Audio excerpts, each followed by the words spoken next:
Hello and welcome to Raise Your Average. I'm Pierre Daly, managing editor at advisoranalyst.com.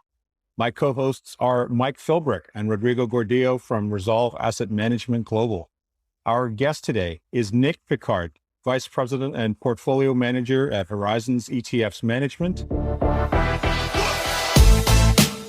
The views and opinions expressed in this broadcast are those of the individual guests and do not necessarily reflect the official policy or position of advisoranalyst.com or of our guests. This broadcast is meant to be for informational purposes only. Nothing discussed in this broadcast is intended to be considered as advice.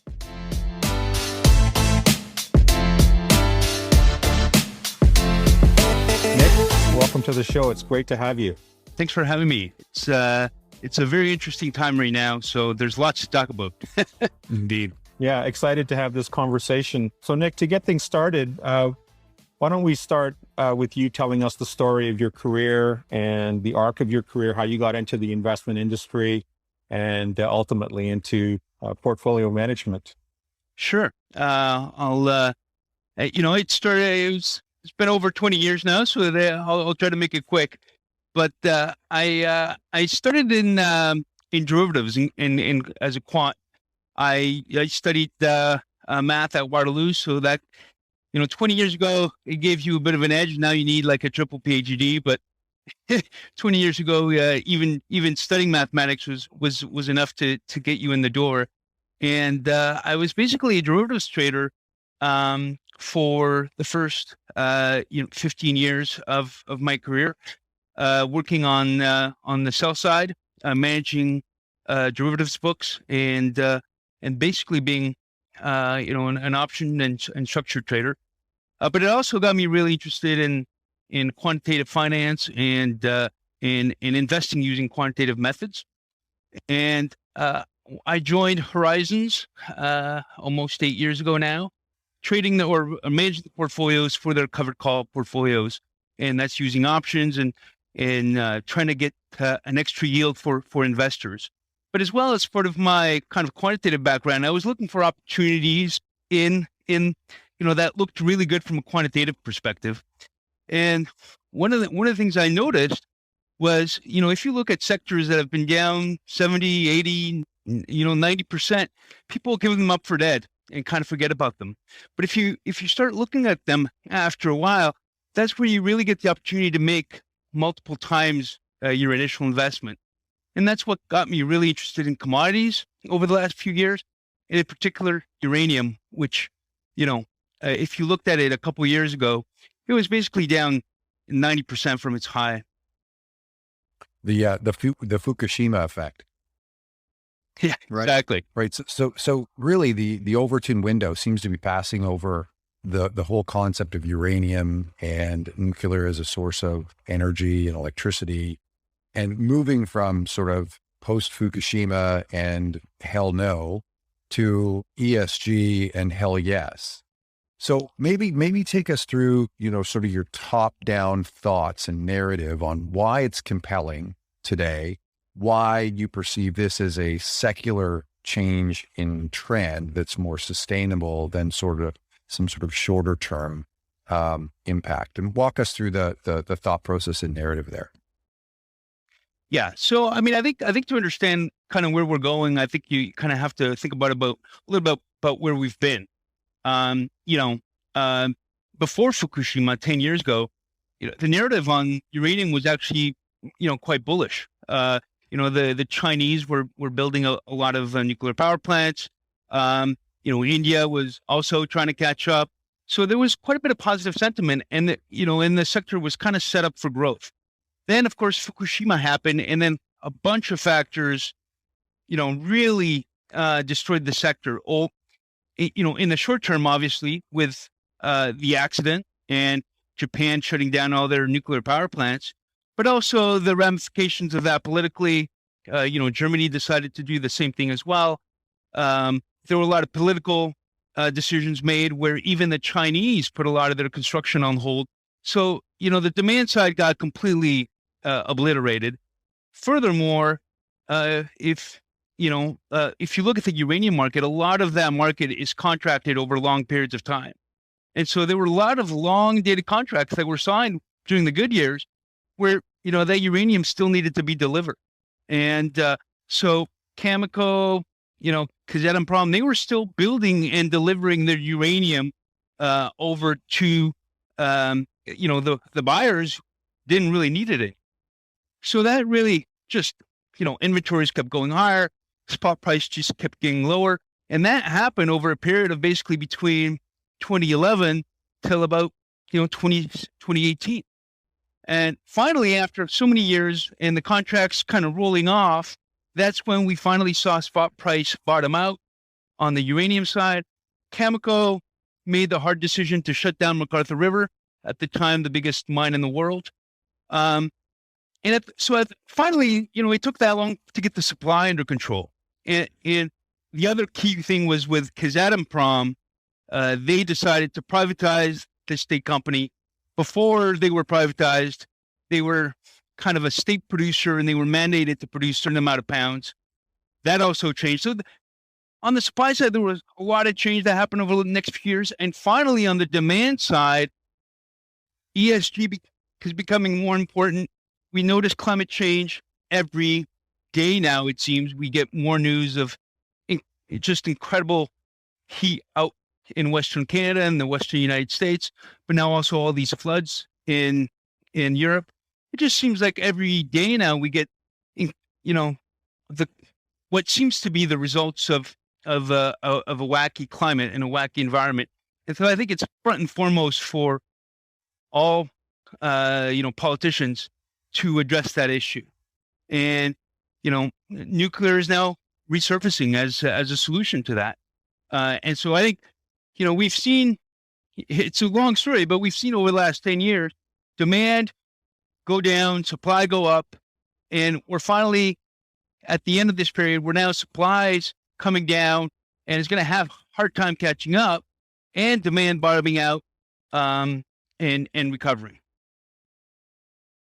And so, so you've got sort of the demand and supply functions coming more into balance, I suppose. What do you see are the major imbalances if we walk this forward? So we talked about the history of how we've gotten here. What's looking like as we move out through the future here with maybe with some technology advancements in the developments of actual reactors, some of the small modular reactors? What are you seeing going on a go forward basis to tilt this supply demand equilibrium even further into the sort of bull market for uranium? Yeah. Well, I mean, the first thing I would say there is, even if there's no new nuclear plants built today, but the ones that are being under construction, and there's about 50 under construction right now, but even if we weren't to start any new nuclear power plants, even if all the latest, potential technologies such as small modular reactors or anything like that, even if none of that were to happen, currently the market is just an imbalance. That on an annual basis, we use about 175 million pounds of uranium, and last year we only produced 120 or close to that number. Even if we recover some of that, we turn Cigar Lake back full time, the Kazakhs, start making a little bit more. It's still not enough. We're still going to be going through inventory. So even if nothing were to change, I think uranium prices need to go higher to address the supply demand imbalance over time. And people talk, well, there's nuclear power plants that are slowly shutting down. I was noticing there was news out of Belgium today that they want to shut down their nuclear power plants. But just the same, the mines that we're currently mining are getting older. I mean, Cigar Lake, I think, has a mine life until 2027, 2028. What do you do after that? So I think even if nothing changes and we keep the lights on using current nuclear, which I think that's possibly a low case scenario, we're still not going to have enough uranium. But the bull case over and beyond that is the new technologies that we're currently working on, particularly small modular reactors, which really they show potential to help decarbonize areas that are hard to decarbonize. Areas, for example, if you run a mine in in northern Canada, you don't have much access to hydro. You don't have much, and you need to burn fossil fuels, generators, and whatnot to power the camp. Well, SMRs might be a good solution for that. Or steel production and stuff where you need to requires a lot of heat. SMRs might be a solution to that. There's a lot of what is SMR stand? Yeah, what does that mean? Oh yeah, sorry. So SMR stands for small modular reactors, and they're not actually. People are working. There's a few companies working on them now, and they've advanced a lot over the last few years. But it's not actually very new concepts per se. They've used kind of small nuclear reactors in submarines for years to power them. At great depth so that they don't need to be refueled for a long time. So this is really just an improvement on that kind of existing technology. But it is a little bit more expensive than building the big ones, which is why, nobody's really thought about, really using these SMRs commercially. But there's a potential to use these in a more economically efficient way if you can use it in areas that are hard to decarbonize. And if the price of carbon is high enough, then these become a potential solution. Areas that are tough to decarbonize. Can I just get a better understanding of what you mean by that? Well, basically, getting rid of emissions. Getting rid of carbon emissions. In Europe, for example, they're going to start. In Canada, they want to start putting a price on emissions, and that price is slowly going to go up and up and up and up over time. In an effort to reduce them and put an economic price on them. So that means zero emission. Exactly. Mm-hmm. And so the efforts to reduce emissions is based, that's what I refer to when I say decarbonize. But, a lot of people are looking at transport, electrical vehicles and whatnot, but there's a lot of areas that are harder to do, like steel making, jet fuel, that kind of stuff. So is it that the SMR can be put in a place where, let's say you have a high concentration of coal produced energy, which is the, sort of the natural source of energy there? Or is it that you put it near a city so that the city is not so polluted? Like, what's the use case? Is it like cities in China where they're having massive smog problems? So you'd slide an SMR in there rather than a coal-fired plant? Is that? I mean, ideally the pie in the sky for those SMR companies is that, they can make them in a factory as opposed to make them on site, which is what you have to do with an existing kind of power plant because it's such a big construction. If you can make them in a factory and kind of mass produce them, reduce the cost, that you can get to compete with other energy sources, and then it becomes kind of a modular, a modular technology where you can, if you need 5 or 6 in the city, then you give 5 or 6 in the city. The way I think a lot of, scientists or politicians or visionaries, whoever you're talking to, kind of think of this technology is, you could have. This could serve as your base load electricity that's zero emission. If you look at all the economies in the world that have successfully gone to zero emission, they've done so with a high degree of zero emission base load energy. You look at Norway, right? Mostly it's hydro. They have access to a lot of hydro. Yeah. You look at Ontario, it's basically, or Quebec, it's hydro and nuclear for Ontario. If you don't have that high amount of baseload, it's very difficult to just use wind and solar to get to those levels. And Germany and California are good examples of that. I think Nick, it pays to dig into baseload, right? Yeah. So the nuclear energy is always on, hydro is always on, and what baseload means versus, wind or solar, which is not always on and would require some sort of battery medium in order to provide that always on powers. Have I summarized that well? Yeah, no, you've summarized that exactly well. So give an example, which is unfortunately the kind of negative poster boy of the world for that is Germany's attempt to decarbonize their economy by spending. When they made the decision to get out of nuclear after Fukushima, they realized that they were never going to meet their emission targets. So they spent a lot of money on a program called Energy Wind, Energy Wind in German, I think. That's pretty good. Love you, Drew. They spent all this money to building out solar and wind energy.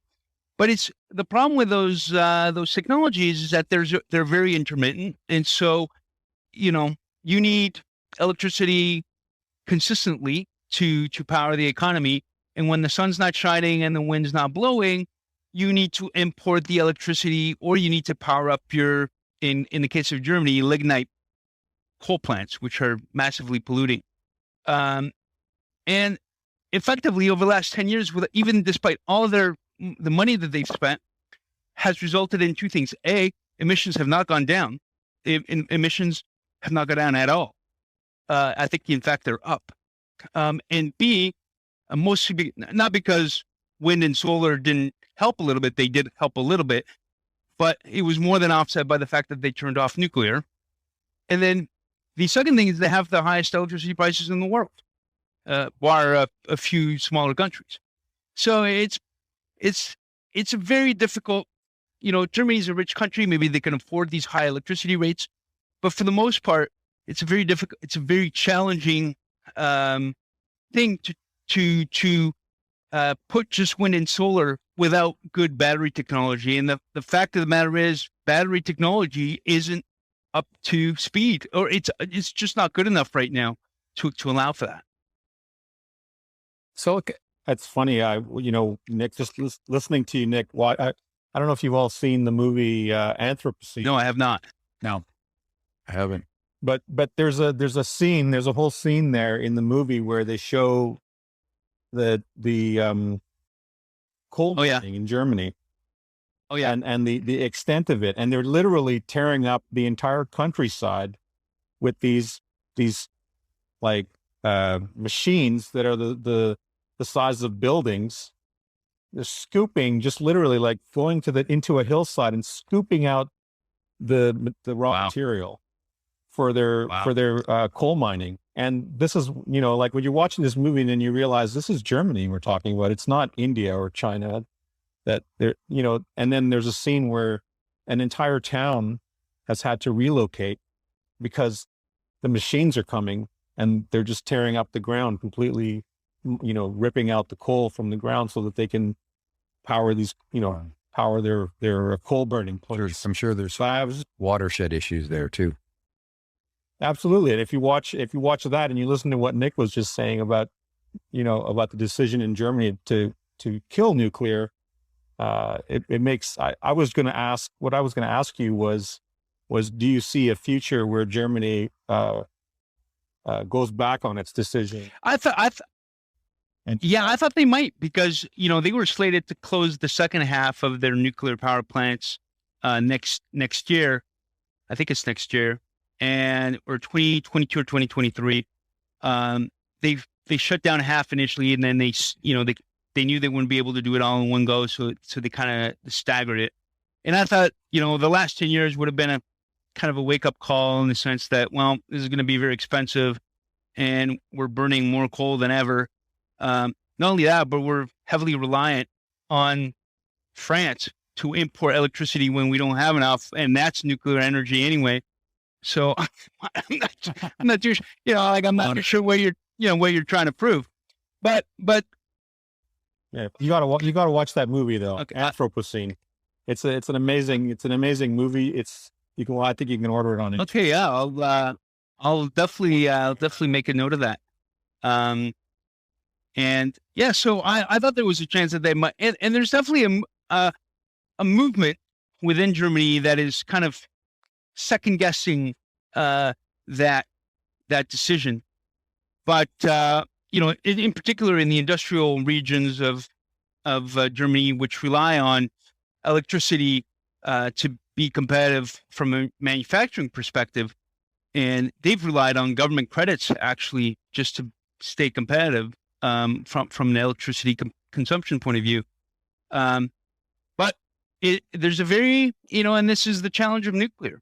When you get a award-winning HBO series like Chernobyl, it's especially in the older generation that lived through 3 Mile Island and Chernobyl and now Fukushima. And you don't notice it so much in the younger generations, but there's definitely a anti-nuclear bias in Germany, and that is the one thing that nuclear needs to overcome. So let's talk about that a little bit, because I think a lot of advisors that are considering putting high volatility, unique bets in their portfolios, people are pushing back now on ESG.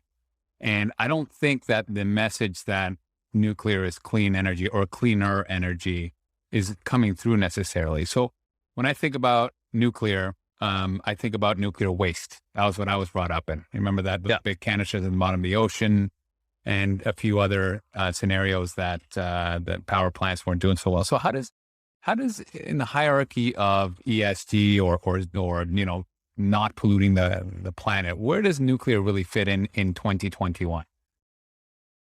Well, I mean, I think that is definitely one of the big negatives with nuclear energy is the waste, and what do you do with that waste? For the most part, well, there's a couple of things with that. One of the things with existing nuclear power plants is that you enrich the uranium, you build your nuclear fuel that gets combusted into the power plant, generates electricity. But then when it comes out, when you get the waste, there's still a lot of uranium in there, and these new generation, like what Bill Gates' company, for example, is working on, is with these new generations of SMRs, they could potentially use some of that waste and burn it more completely. It's basically like if you were using coal, but you're only burning 10% of it, and then kind of couldn't really use the rest. So there's, as opposed to being a liability, there's a potential down the road, and I don't know how soon that might be, but there's a potential down the road that waste might actually be worth something, or could be consumed more completely in new kind of technology, new reactors. So there's always that possibility. Who are the innovators in the SMR? Well, there's a few private companies. There's no big kind of public companies. I mean, maybe I'm sure some of the bigger, companies like, Westinghouse, GE, or in South Korea, maybe they're working on it. But in the US, there's TerraPower with Bill Gates, and these are private companies. And then there's NuScale in the US as well. And both of them have pretty advanced prototypes that they're going to be building over the next few years.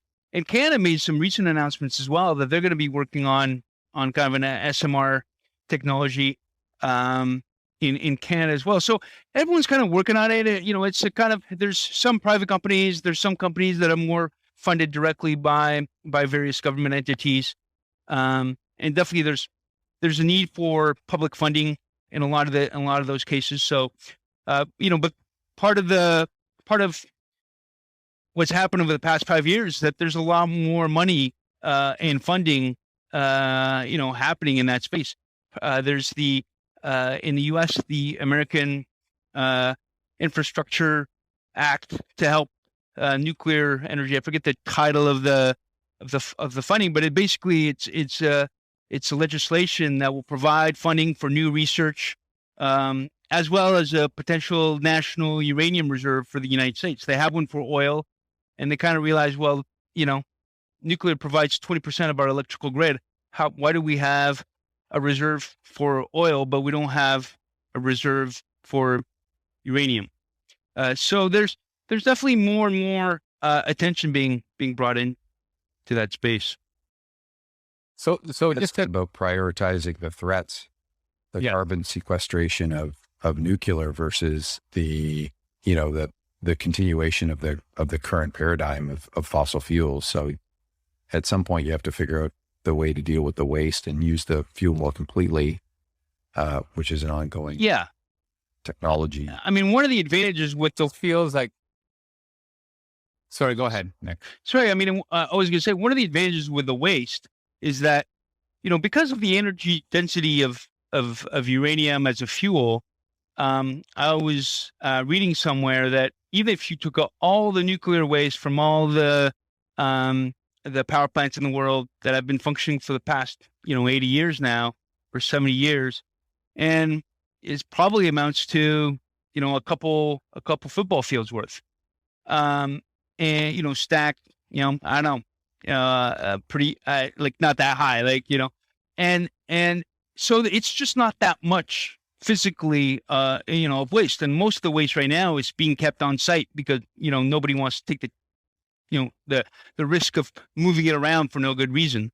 But it doesn't take up, very much space. Of course, you want a solution for that. And I believe in Finland and France, they've decided to basically use a geological repository, which is basically a fancy name for saying they're going to put it really deep in the ground. That sounds like a silly solution, but most scientists who study this will tell you this is, as long as it's in an area where there's no seismic activity and, there's no chance of it. Once you put it in there, nothing's going to happen. So, Elon needs to figure out a way of fueling his rockets on nuclear waste and then leaving it in the moon or something.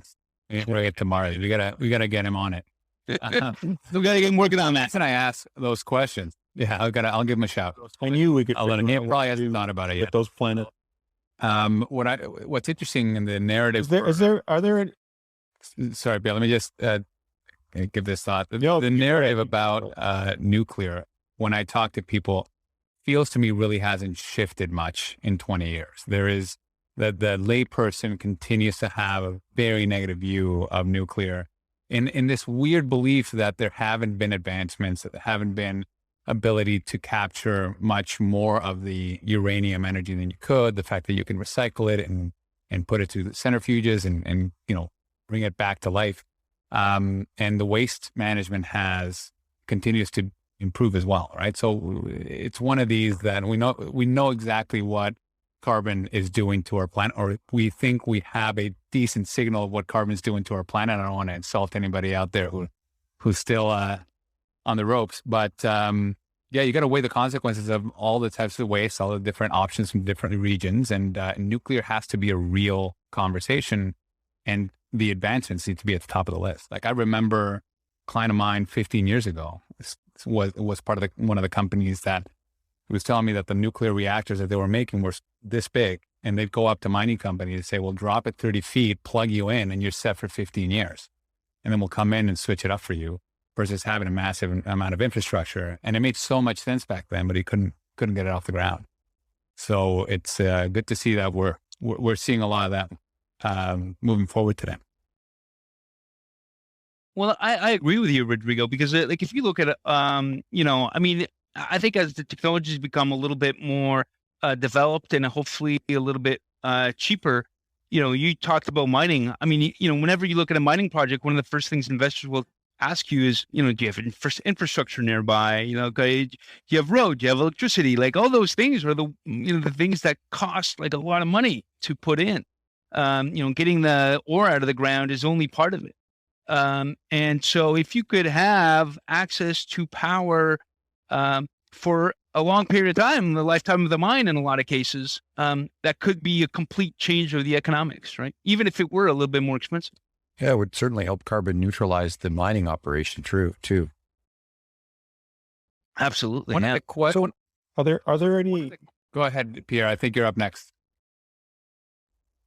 One just quick question. Are there any companies that are actually developing or looking at ways to mine the spent uranium? Or I mean, when I say mine, I mean to refine or reuse the spent uranium in effective ways. Is there actually any development going on there?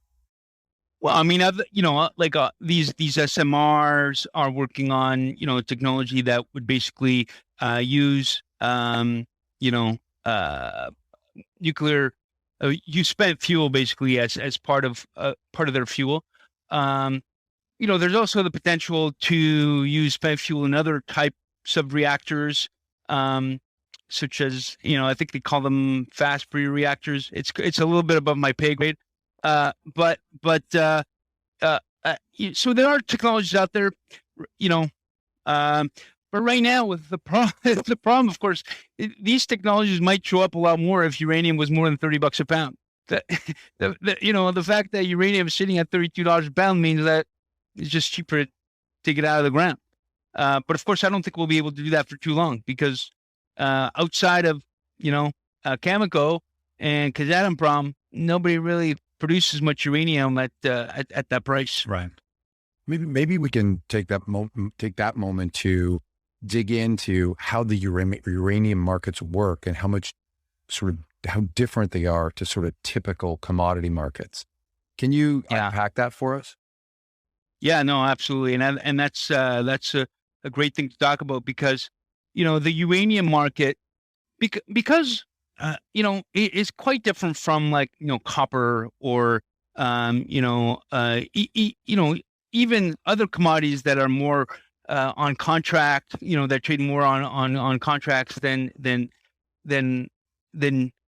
other commodities. But basically uranium, because nuclear power plants have such long lives, between 50 and 80 years, depending, then you need a long-term supply. You can't afford to, most of the cost of a nuclear power plant is building it. When this fuel is actually a small part of the total equation.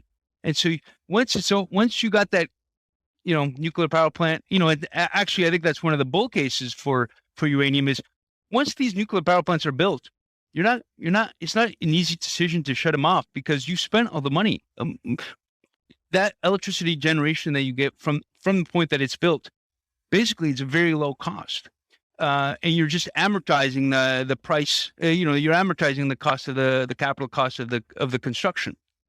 So because of that, nuclear operators really want to have a fixed supply over a long term, usually, kind of 5 to 10 year time frame to make sure that they have that supply of fuel for their plant.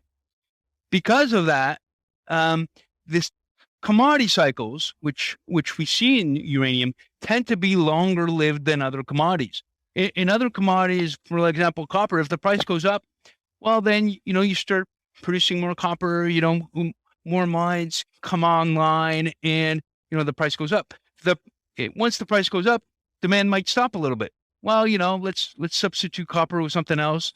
Or maybe we'll stop building this and that. Like there's some elasticity there. With uranium, there's not much elasticity there. On the demand side, there's basically no elasticity other than, they shut down the plant, or they don't build them. And so demand is quite you have very high visibility on the demand side. And on the supply side, it actually takes a long time to react. And that's one of the reasons, when prices have been so low for so long, it's very hard to get, first of all, funding. Like, junior companies have had a pretty good, run in the last year or so.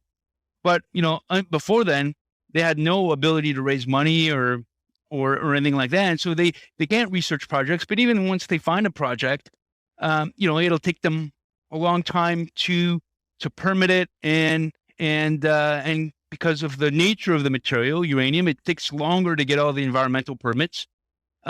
So basically the cycles from a commodity perspective are a lot longer on the demand side and they're a lot longer on the supply side. And that means the price cycles last double the time almost than in other commodities. So next gen, you're coming a mile away. Yeah. But it's hard to see it at that time because you have all that bias of, things have been so bad for so long. Like, they're just going to keep going to be bad. And and then when things recover, like they have for the past year, people think, well, now I missed the boat. They can't, it's already up X amount. I can't get in now. But the fact of the matter is, it's still early innings. It's, in my view, there's still a long way to go. A bit of a dip these last few weeks if you're thinking of adding it to a portfolio. Absolutely. Yeah, no, especially today. And uranium does tend to have some correlation with the other energy prices, even though I don't think it's really all that, merited. In a lot of ways, people treat them as energy shares. So in a day like today, where nothing has really changed fundamentally in the uranium space, but energy is down, 6%. Oil prices are down $4 or $5. Yeah, then that maybe creates an opportunity to look at uranium shares. And the futures market is not really an effective way to play this, right? So it is a highly constrained and regulated business in the future side. And then so how do you look to gain access to this? Obviously you're managing the Horizons HURA ETF. And so how have you guys taken the approach on that? There's shares, there's, unit trusts that hold some underlying uranium, there's large cap versus small cap. So how have you sort of put that labyrinth together in order to create something that's investable for people? And why did you do it that way? Yeah. So when we're looking at an index to kind of track we had the idea that we wanted to go with a uranium ETF. I felt like this was a good time for investors to be looking at that space. And so we looked for an index that we could track that would offer that kind of exposure. And I think the Selective Global Pure Play Uranium Index, give that exposure. And what they do is they basically invest in basically uranium stocks for up to kind of 80% of the portfolio, and each name is capped at a certain amount, 20%. So in practice, what that means is you get the two large cap companies, which are Kazatomprom and Cameco, and those are 20%, close to 20% each initially. And that might change over time as the stocks move. But at each rebalance, it's going to be 20%. And then you have 40% juniors, and those are kind of market cap weighted. And so you'll get names like, Denison and NextGen and, and a lot of the names that maybe your investors have heard of. And then we'll have the exposure to the physical commodity through, as you mentioned, the companies that hold physical uranium. And right now, that is what used to be UPC, which is just changed to the Sprott Physical Uranium Trust, and the Yellowcake. Now, the one thing with ETFs, or at least the Selective Index, is that as part of their universe, they can't hold trusts. So we're going to have to get rid of the Sprott trust, and we're going to replace that with Yellowcake.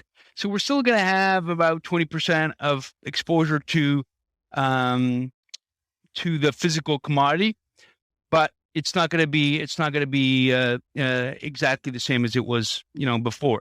But at the end of the day, what I like about that index is that it gives you kind of 40% large caps, which will kind of survive the cycle. You'll have 40% of more juniors, which some of them will make it, some of them may not make it.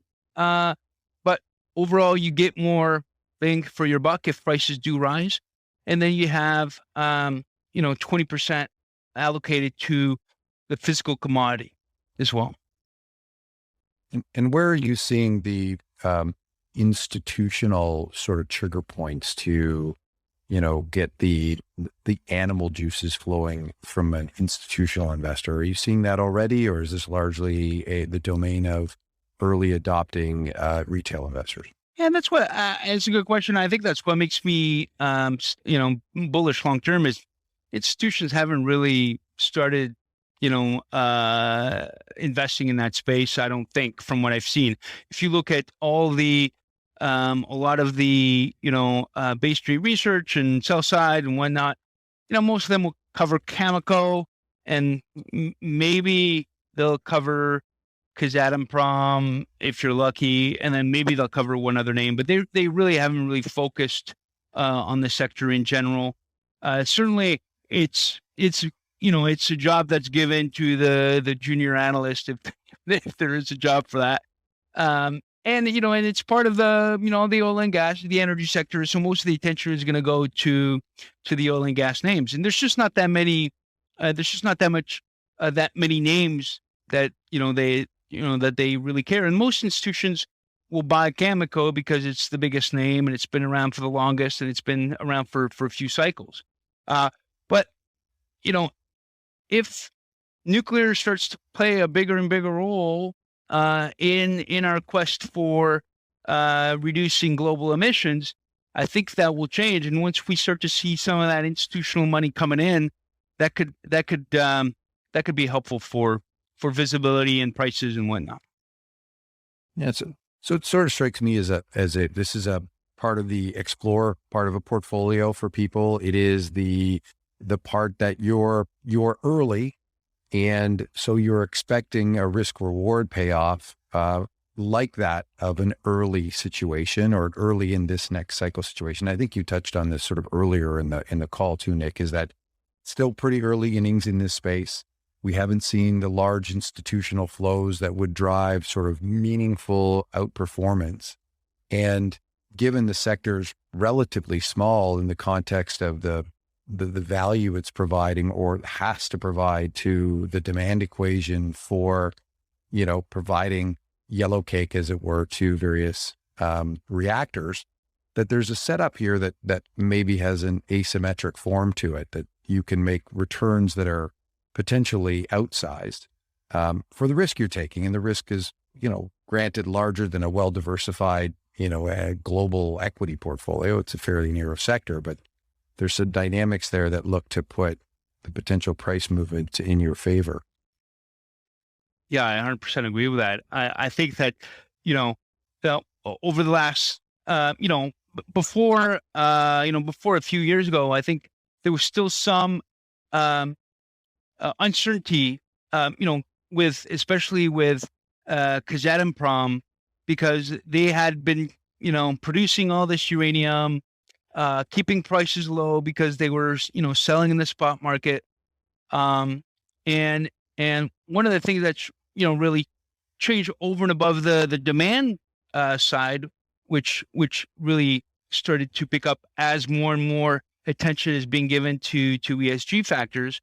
But the fact that Kazatomprom is now a public company, that it now is trying to maximize profits as opposed to maximize revenue.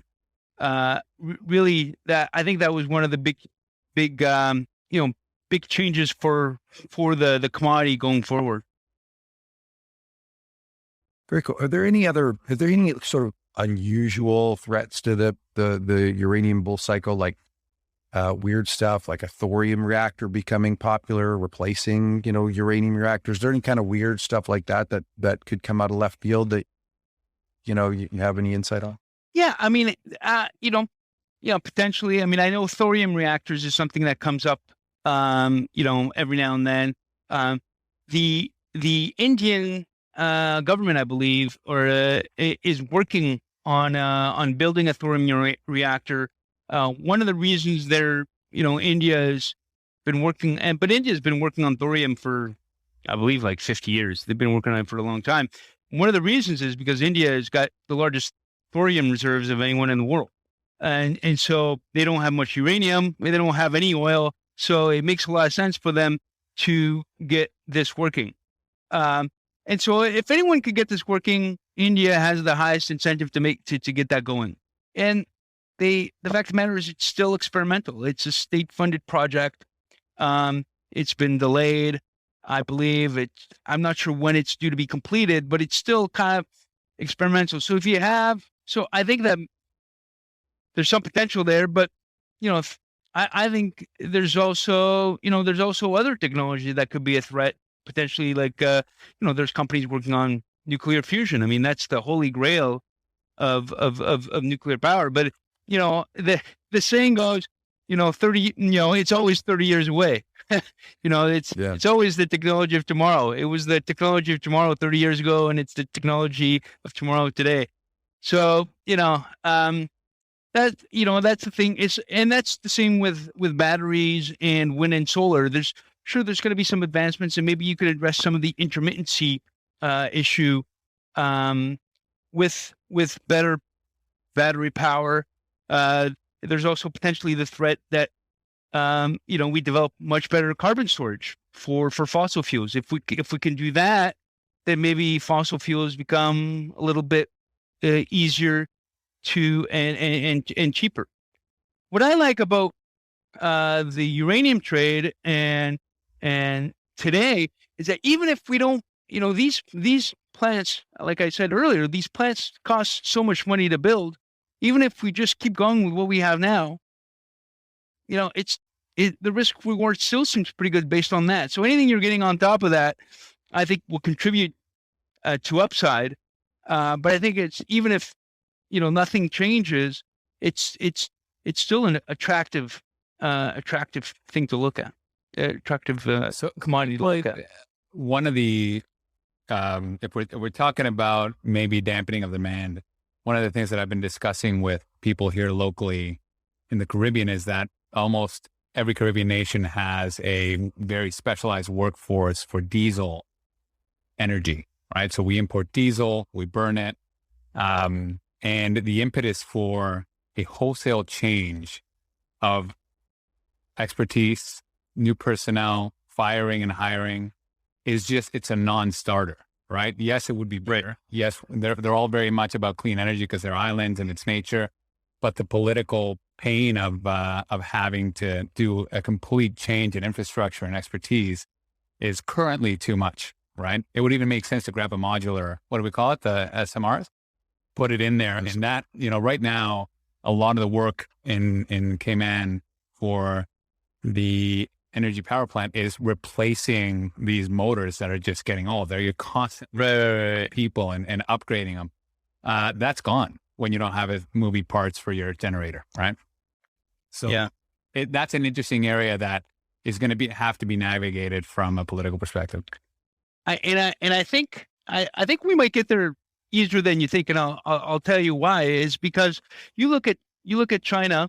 China is using now nuclear power as basically a diplomatic tool. Through their Belt and Road Initiative, they go to various countries and say, "We'll be your friend, and we'll build a nuclear power plant in your backyard." And they're going to Africa, places where they certainly don't have very much nuclear expertise, and they're going there. We'll build you the plant, we'll staff it, we'll train you, we'll pay for it, and then whenever we need a vote of the UN, make sure you're on our side, right? But effectively, the Belt and Road Initiative was a way for China to export their expertise and also take advantage of the fact that they've now built, I'm not sure how many it is in the last several years, but they've built many, many nuclear power plants in the past several years. And so they've reduced their cost dramatically. I mean, one of the big disadvantage that, and why, people keep saying, oh, nuclear is so expensive. That's because we haven't built a plant in like 20 years. We built one at a time, and, they're all different. And so we really haven't had any ability to take advantage of kind of that know-how. Whereas, the Chinese have built 20, 30 plants. They're going to build 20, 30 more. And now they have their own technology.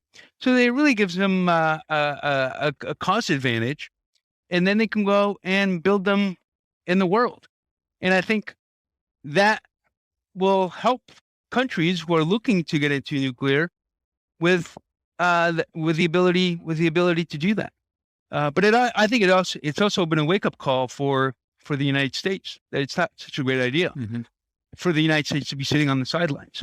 And so I think they kind of now realize the writing is on the wall, and all this stuff about the American Nuclear Infrastructure Act, all this stuff about the National Uranium Reserve. It's really kind of a wake up call that, and now Biden's talking about his own Belt and Road Initiative. It's really about seeing that China is going to use this to their advantage to gain influence, and they have to do something about it. But all of these things are positive for nuclear demand and uranium demand, no doubt about it. Are you seeing any extraneous demands from the crypto space in locating around sort of nuclear power plants where there's excess electrons, or that constant flow of electrons, or electrons that can be sort of used in off periods? Is there anything in that space that's developing as the space tries to green its power source? I gotta say, I mean, I have not seen too much of that. It just seems like all the stuff I read on crypto, they seem to be going into places where it's either super cheap energy, due to they have extra energy, and places like obviously places like China, but even out in Quebec, where they have pretty good rates. I think they've had some crypto activity there. I don't think nuclear is cheap enough to really get you there. The advantage of nuclear is that even though it's a little bit expensive, it's on all the time, and you can put it anywhere. I don't think you can really compete with super cheap coal if the coal is right next to you. It's kind of hard, with hydro, if you have if it's right next to you, that's not really where its advantage lies, I don't think, at least not yet. Yeah. So within investors' portfolios, as you guys think about portfolio construction, there's, generally speaking, we are very much involved in putting asset allocations of, a wide variety of equities that are and asset classes that are within these large ETFs. This is a very specific area, uranium, or specific index. Like, how should advisors and investors think about allocating to this from a risk management perspective? I think from a risk management, perspective, it really needs to fit into kind of, the commodity part of your portfolio. And so, kind of maybe in the real asset, what you would consider real assets, stuff that's going to that should do well, in an inflationary environment, but also, really it's going to act like a commodity, and hopefully, amongst all the commodities, it'll be, one of the better plays. So, I think that's how I would look at it. Obviously it's a risky commodity. It's volatile. There's, this is definitely something where you should look at the risk adjusted returns, not just the total returns. But that's how I see it. The last I checked, there was a 35% fall asset class, right? So you do have to be careful. Look, you get a lot of bang for your buck for sure. Just to make sure that, you are putting it in the right size. Absolutely. You gotta size it properly for your portfolio. Even within kind of the real asset exposure of your portfolio, obviously you don't want it. Should be a portion of that. But I look at what bonds offer today, and inflation looking like it's not low. Definitely, I think real assets belong in a portfolio. I think the era of your kind of 60-40 portfolio, that's going to be a tough era for that portfolio.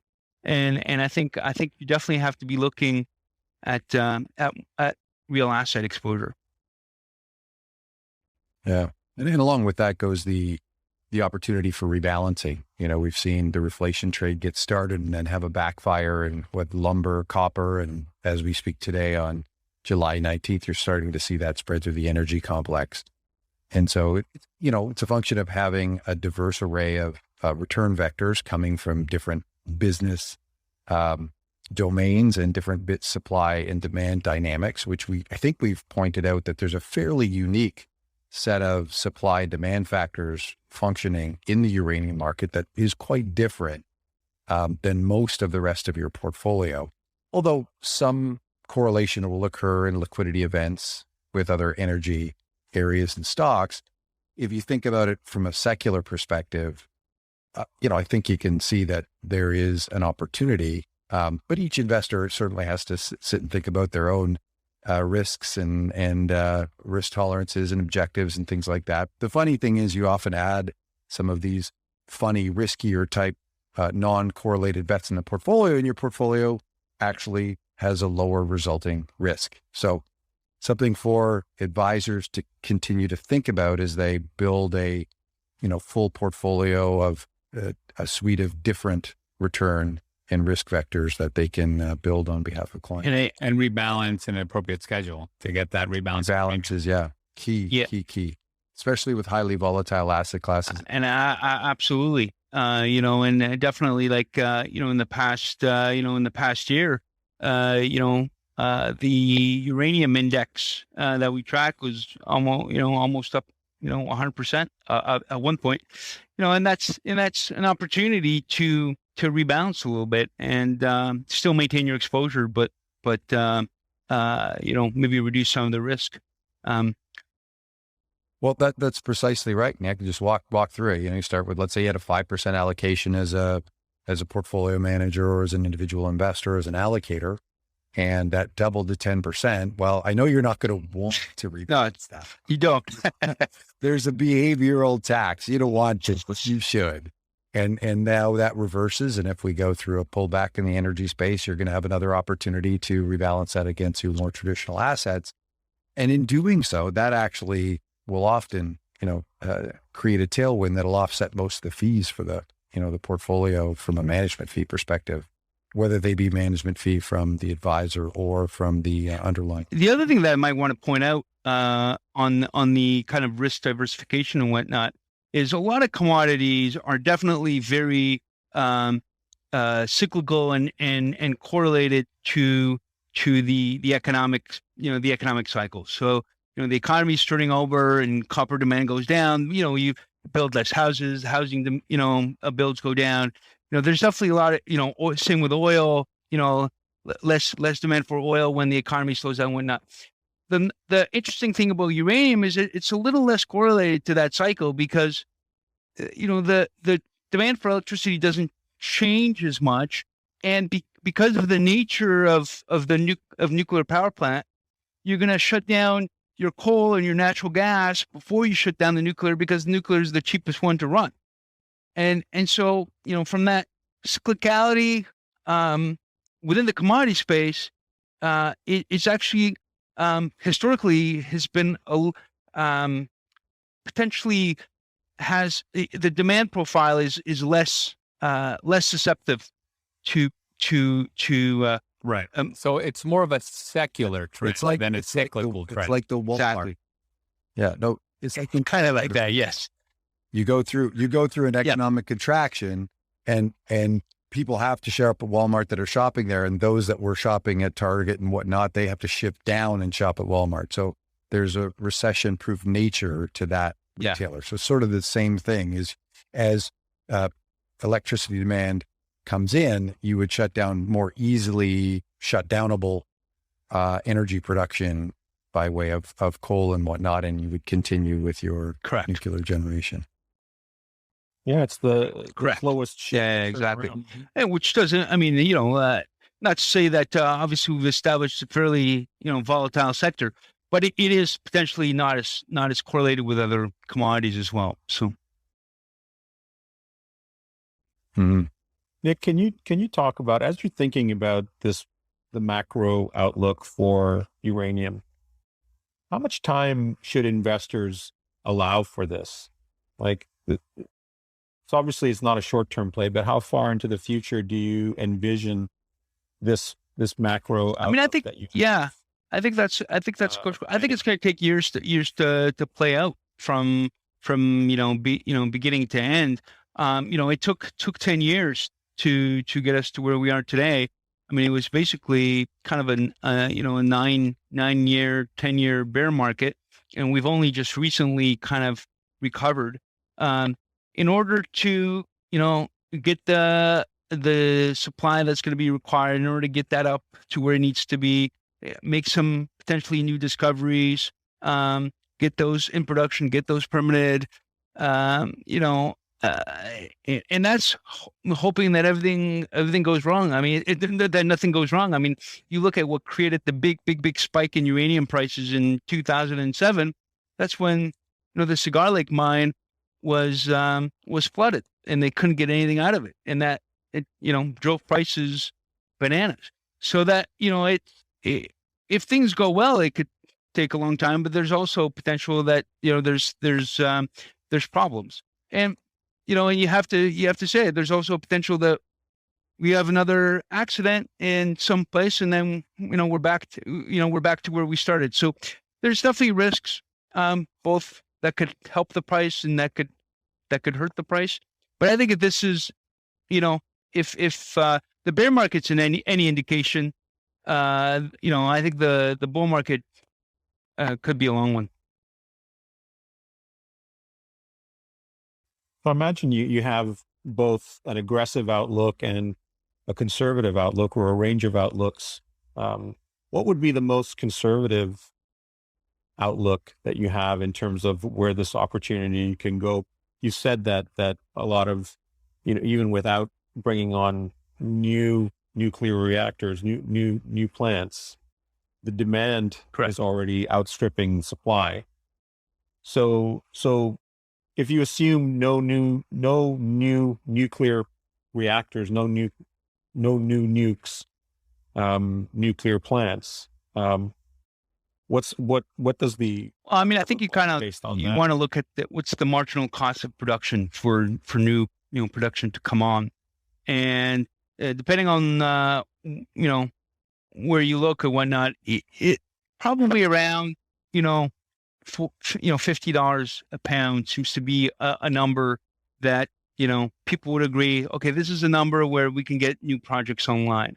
And if you listen to Cameco's quarterly calls, they're kind of saying we're not going to want a long-term contract our McArthur River unless we're getting at least our money's worth for that uranium. And they're kind of saying mid-40s, kind of that would be what they would think would be a fair price.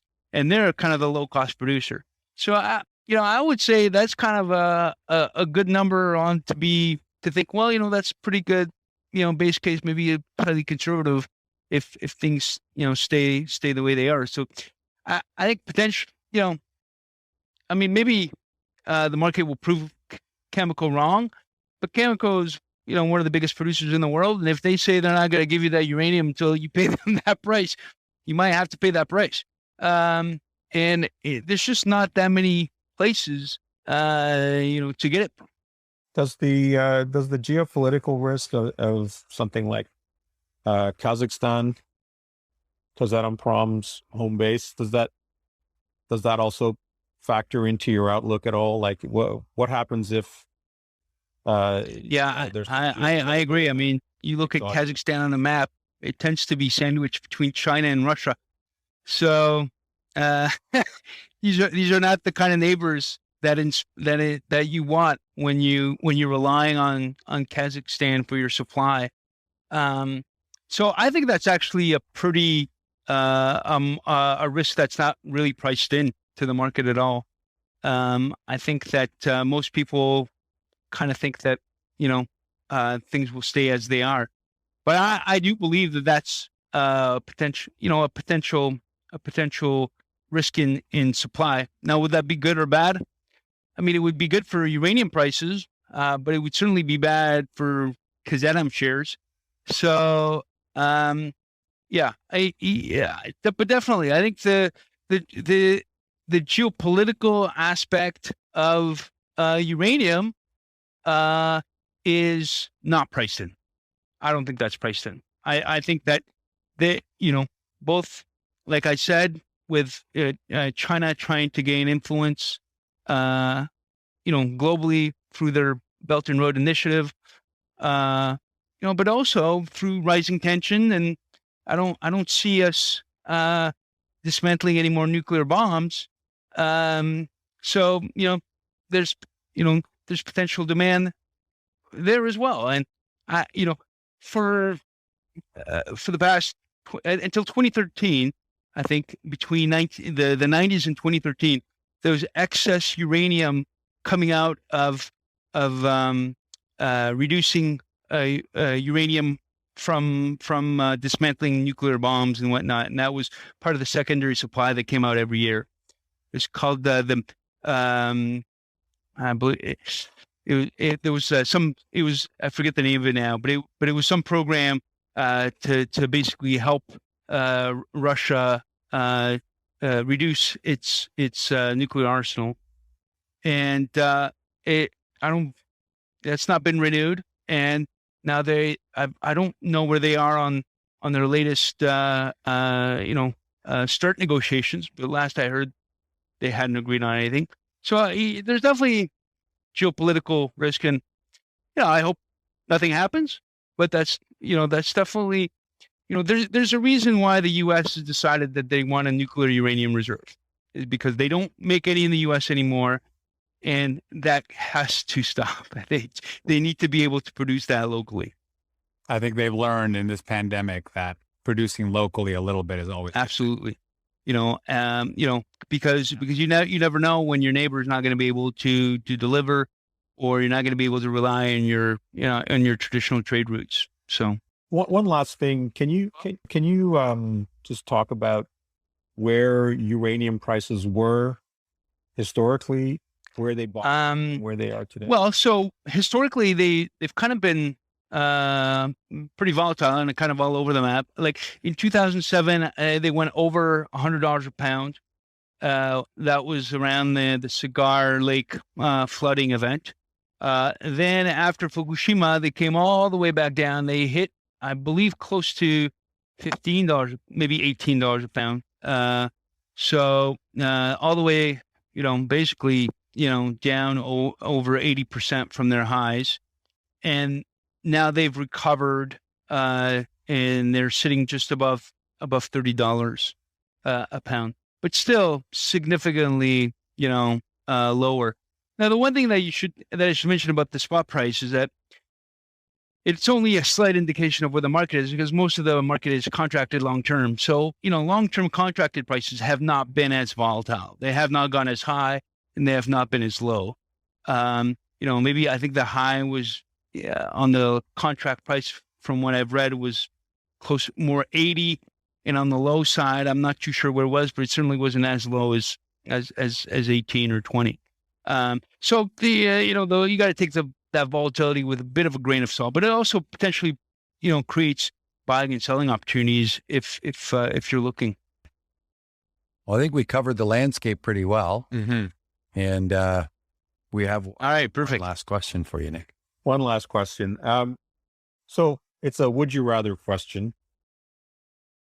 Would you rather live for a week in the past or live for a week in I would definitely rather live for a week in the future. I think the future is it's going to be an exciting time. I think that I'm even though we talk about potential volatility and all these problems that we're facing and whatnot, I'm very optimistic. I'm an eternal optimist, and I know that the human spirit always comes up with a good solution to its problems, and I'm optimistic that we'll be able to face all those challenges in the future. So I'd be certainly curious to see what the future looks like. I love it. An optimistic mathematician. It's true. It is true. I love it. You must be the most popular guy at the cocktail parties that you go. Or maybe I'm just not that good at math. Popular guy. It could be a bit of both. Yeah. I'm with you, man. The ever optimist. I like it. Yeah. Love it. Okay. Well, Nick, thank you so much. Is there anywhere people can find you and follow you? Do you have any? Sure. Twitter feed or I am on Twitter. If you look up my name, I should pop up at Nick Piquard. And then I also periodically have some blog posts over on our website at Horizons. Perfect. I'm not that active on social media, but I'll be happy to hear from anyone. Love it. Excellent. Well, thanks for your time, Nick. That was really a really awesome deep dive on the sector. Learned a lot. Appreciate your time. Thanks so much for having me. Really enjoyed it.